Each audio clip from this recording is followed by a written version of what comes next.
JFD, just fair and direct.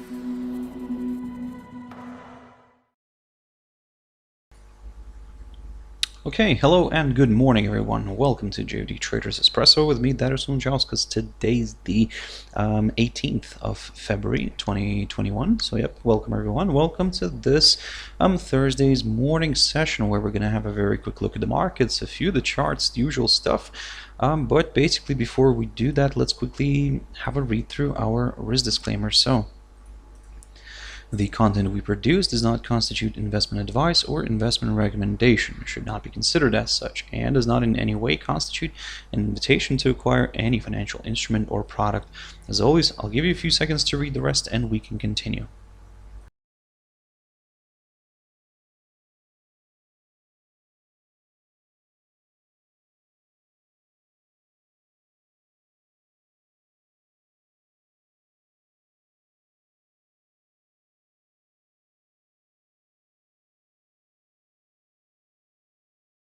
Okay, so now then, also just before we jump into the charts, as always guys, a quick mentioning of our JFD YouTube channel, to which you can always subscribe to in order not to miss any of our upcoming videos, and of course our JFD Bank website and specifically our JFD research page, which we also update on a daily basis. So yep, feel free to visit us here on jfdbank.com and click on the research tab right there on the top. Now then guys, so jumping into the charts, the first one I want to pick up here is Nikkei 225.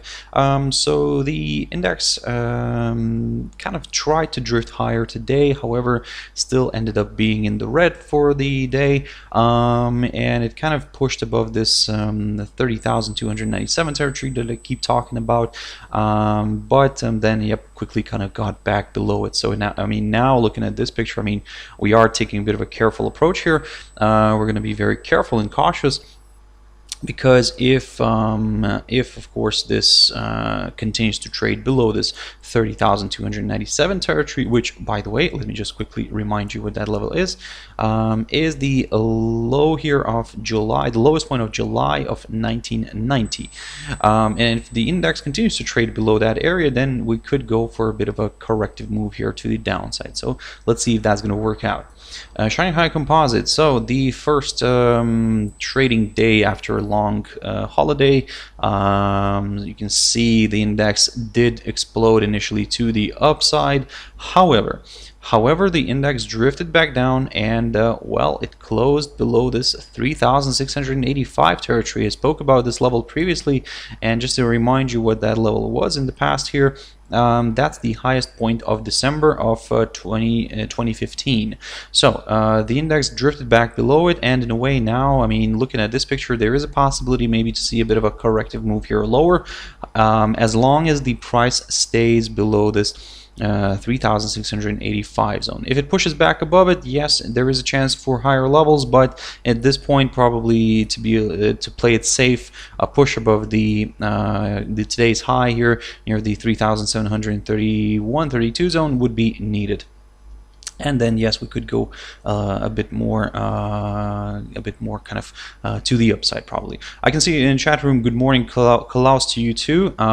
So I'll get to Bitcoin just in a bit, but let's jumping back into indices. The German DAX here, you can see it drifted heavily to the downside, and most importantly that it kind of tested this hurdle, the one that I was talking about, the 13,917 territory, and basically here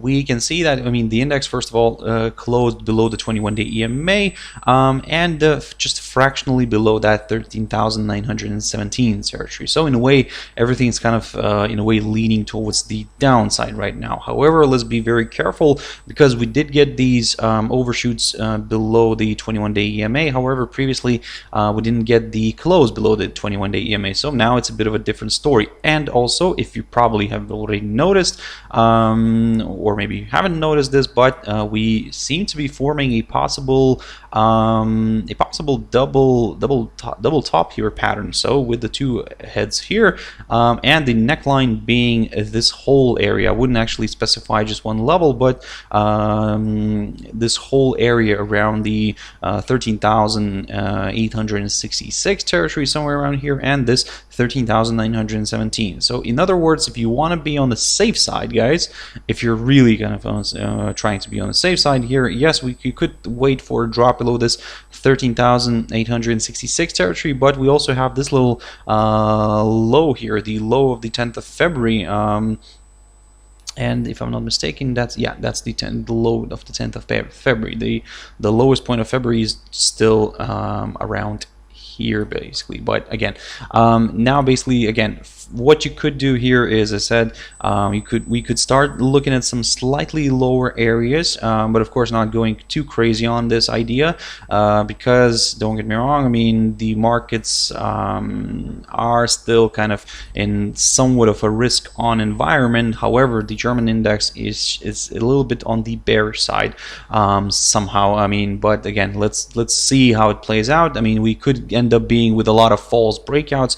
That's something for you guys to also consider, also to keep in mind, because although yes, it's looking like a nice double top here, but if it drifts lower, it surpasses these all these support levels, and then at the end of the day it still ends up closing somewhere above them, then, well, I mean, yeah, we are seeing a nice nice kind of false breakouts here. So again, long story short, for now, basically, let's keep it short and simple. The cash index currently is trading at around 13,900 level, not far from where it closed yesterday. So yep, in a way, there is a chance for a further move lower. However, be very careful near the 13,866 territory. That's my first target, and then the 13,830 zone, which is marked by the low of the 10th of February, and then we'll take it from there.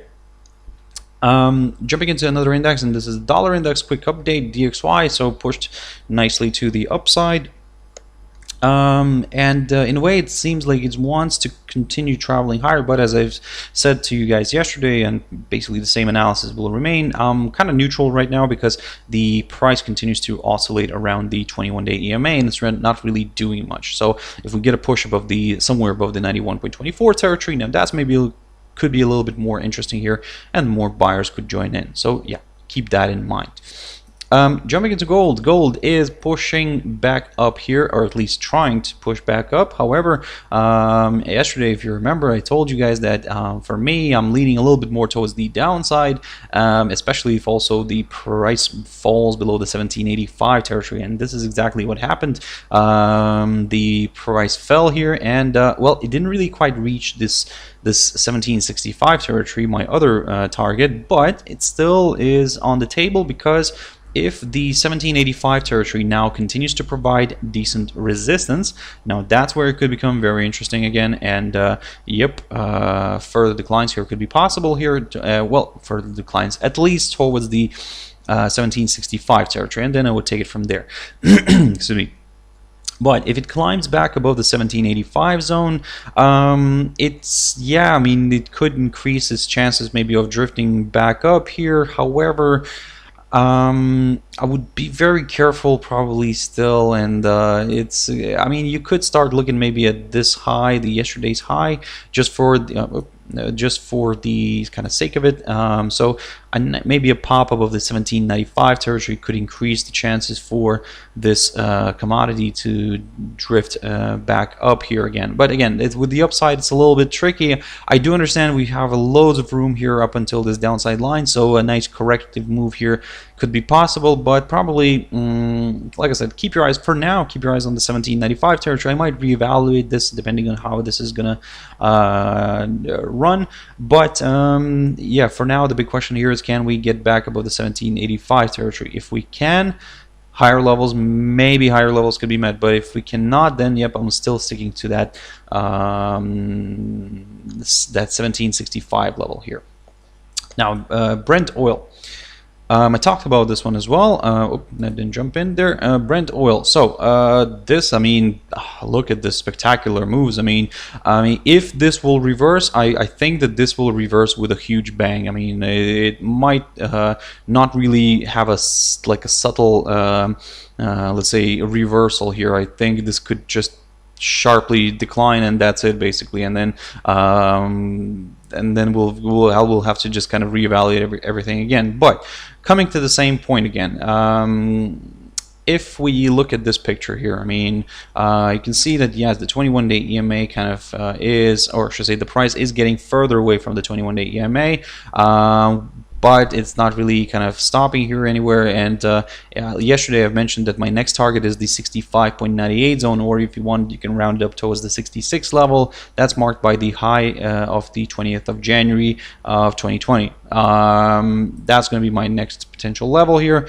If we get a test of that, then, well, I mean, I'll just have to go from there, because again, we did test a lot of resistance levels. We broke a lot of resistance levels. So yeah, for now it's just one-way traffic here for Brent oil and WTI oil as well. So, however, there is, like I said, hope. If we, for example, see this candle today ending kind of somewhere like this, then maybe this could be forming a potential shooting star here, and then maybe we could see a reversal back to the downside. However, let's not get ahead of ourselves. First, let's see what it's going to do. But again, for now, as long as it remains above this upside line here, drawn from the low of the 1st of February, yep, the trend is still to the upside.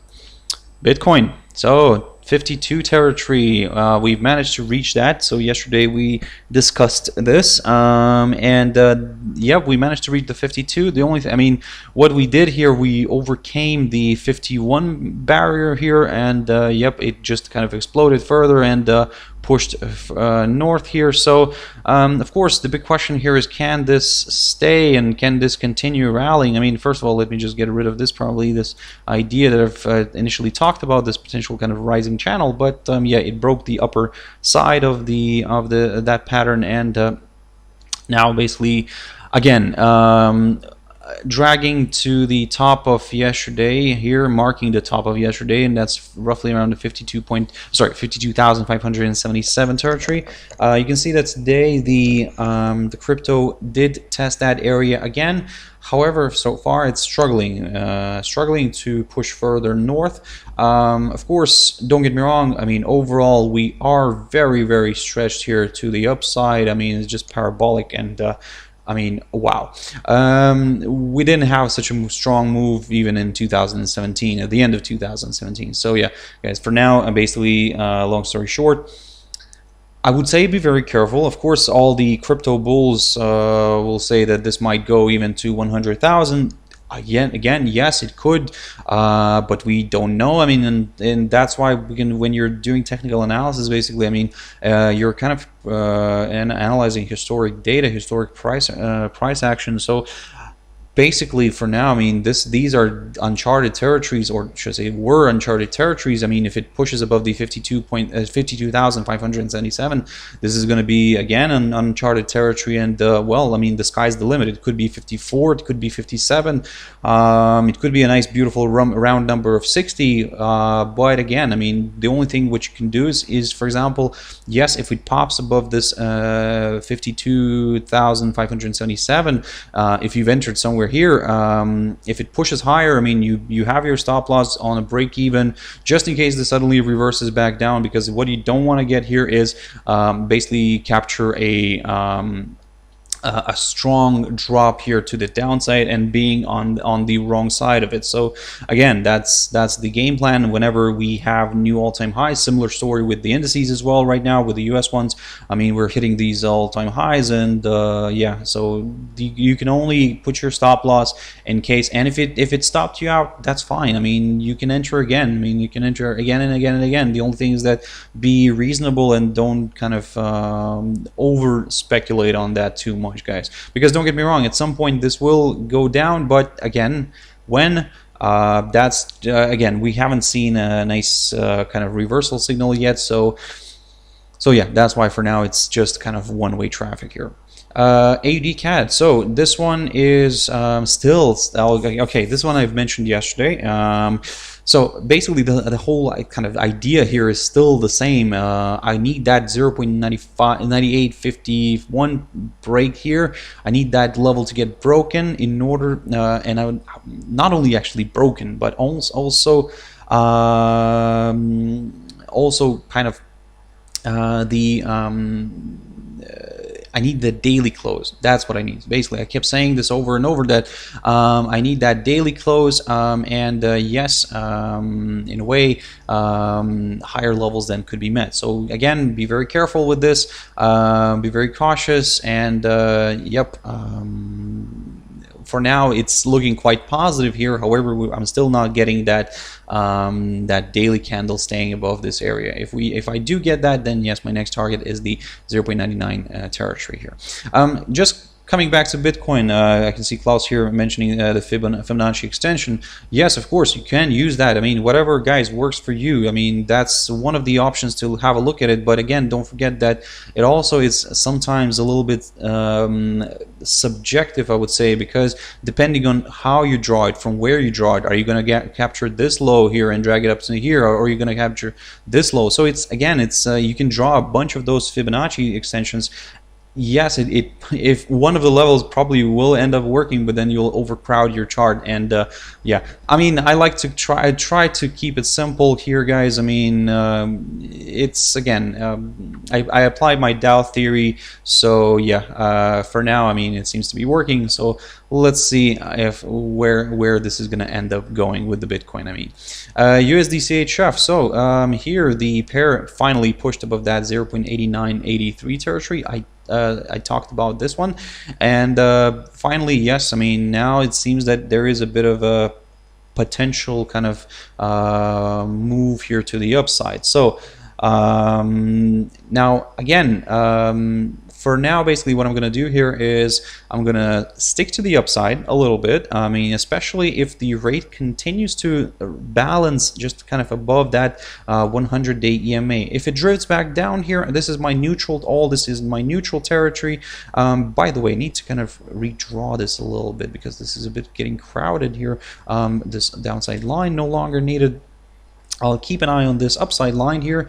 So in terms of the downside, still the same kind of idea is valid. For the downside, I need to see a drop below the 0.8890 zone here. But for the upside, for now, I mean, the downside is slightly off the table. So now we're leaning a little bit more towards the upside. And yeah, let's see how, I mean, if we can travel further north here. And if we can actually go and reach the current highest point of February near the 0.9046 level, and if that gets broken, well, I mean, this will confirm a forthcoming higher high and more buyers could join in. GBPJPY, very quickly on this. So a slight reversal sign here, but again, not rushing into anything yet. We did get a steep up move here, so we did find slight resistance near this little hurdle yesterday, near the 147.56. We didn't really reach the highest point of December of 2019 near the 147.96 here. We reached only the 147.56. Now the big question here is, can we see a bit of a decline here? I mean, can we see a bit of a corrective move here lower? For now, to be honest, I'm gonna lean towards a little bit that idea, because again, we had a decent rally here, we had a strong move to the upside, but maybe it could be a little bit healthy, I would say, for this one to drift lower. So what you could do is keep your eyes on the yesterday's low near the 146.42. A nice good drop below this, yep, may open the door towards slightly lower areas, and then we will take it from there, guys. Now, of course, don't forget that we're still trading above this upside line here, drawn from the low of the 22nd of September. Also, we are trading above this upside line here, slightly shorter term one, but this one's drawn from the low of the 21st of December. And yeah, for now, guys, I mean, there is a bit of room here for a nice corrective move here lower. We could even test this 21-day EMA, which is doing its spectacular job so far of acting as a good area of support. So yep, I mean, a lot of temptation here for probably for the sellers. However, wait for the confirmation break. Wait for that, guys, because again, we want to be a little bit more on the safe side. EURJPY. Here also we had a strong reversal here yesterday. As you can see, yes, we're seeing a bit of a corrective move here higher. However, as you can see, the rate is currently up. Let me just drag this one. Rate is currently finding resistance right here near the high of the 7th of January, and if I'm not mistaken, that's also the highest point of January. So this 127.50 territory, approximately around here, is currently providing resistance once again, as it did back in January here. So if it continues to provide resistance, yes, another slide here could be possible, and we could then target this 21-day EMA, and that's roughly around the 126.85 zone. If we get a push back up here, to be honest, at this point in time, I would rather wait for a move above yesterday's high here, which is roughly around the 128.45 level, and then go for some higher levels. But at this point in time, I mean, it's yeah, it's just I'm leaning a little bit more towards the downside, not much, just a kind of correction, because we're also trading above this little upside line here, drawn from the low of the 18th of January. So in a way, it also coincides with the 21-day EMA. So a lot of things kind of pointing towards the downside right now. But again, this downside will be a little bit on the I would say temporary side, I would say, because again, this could be seen just as a small little correction. So, and finally, EURUSD. So 1.2059 level, that's what I kept talking about. And yep, we've managed to get a drop, and most importantly, we managed to get that daily candle staying below this area. So what's going to happen now is that we are I'm still going to lean a little bit more towards the downside, and also the fact that we are having the dollar kind of strengthening a little bit. Now that's kind of, that could put a bit of pressure on this pair. And looking at this one from the simplistic way is that if we see the rate continuing to trade below this 1.2059 territory, yep, I mean, this could lead to a bit of a decline here, a further decline towards the 100-day EMA here shown as the green line, or even the current lowest point of February near the 1.1952 territory. If you want to be a little bit more on the safe side, well, wait for a drop below yesterday's low, near the 1.2023, and then you could go for some lower areas. But even then, guys, still be very careful, because what could happen, we could see a sharp maybe move lower, a test of the 100-day EMA, and then a quick reversal back up. I mean, we've seen this happening several times, so that's why you have your stop loss in place all the time, guys. I cannot stress that enough. That's very important. You know what we are dealing here with. We're dealing with the market, and well, we're dealing here with such kind of volatility sometimes as well. So so yeah, such moves. So that's why trying to be as safe as possible here. Okay, guys. So that's it for not for today, but for this session, because today later on you can join me at my trader's tea time, 13:30 GMT. But for this session, yes, that's it. I hope you found it useful. Thank you very much for the comments, of course, Klaus. Thank you for the likes, and yep, thank you very much, guys, for your views. I really appreciate that, and I thank you very much for your time. So have a wonderful trading day, guys. Stay safe, have your stop losses in place, and everything will be fine. Bye bye.